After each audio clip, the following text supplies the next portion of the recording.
People ask me all the time where I live, and it's very difficult to explain because we're very isolated. You know, we're out in the middle of nowhere.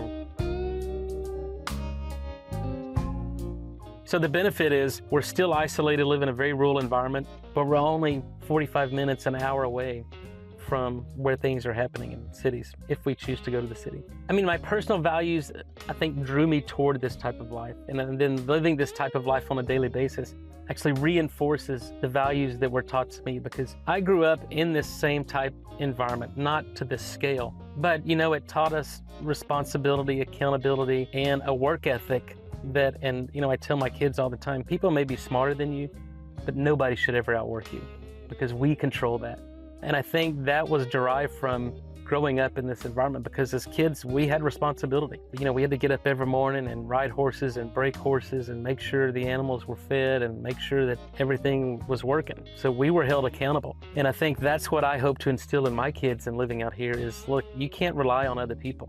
You have to take responsibility and accountability and make sure that you have the resources, you have the know-how to take care of you, and then in the future, take care of your family. Being dependent upon someone else is really, for me, very frightening, you know, because then we lose control. And so this, what we're trying to teach and how it affects our personal values and what I hope to hand down to my kids is, you know, just personal responsibility and complete independence. Yeah, I think when people find out about this kind of alternate lifestyle or other side of Nathan Bryan, it's, you know, it's really interesting to them, because it's almost a complete dichotomy, right? I'm traveling around the world giving lectures in suits, former academician, but yeah, to see this side and, you know, kind of a redneck farm boy, it's complete different side of me. So now what I've done is when I give talks, at the end of my talk, I actually put a picture of me roping and team roping, and, you know, that kind of takes people by surprise. But I think, you know, for me, this is therapeutic. You know, being on the road, traveling, being in airplanes, hotels, big cities all around the world.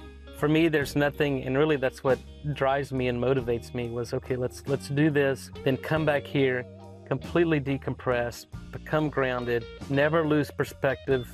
No matter how successful we get, we have to always, you know, keep our roots in the ground and figure out and realize, you know, how we started, where we came from, and never lose sight of that. You know, obviously there's lots of stresses in life, but when I can, you know, saddle up my horse, ride through the pasture, get on my tractor, and just tend to this and basically block everything out, I mean, honestly, I think that's what keeps me sane.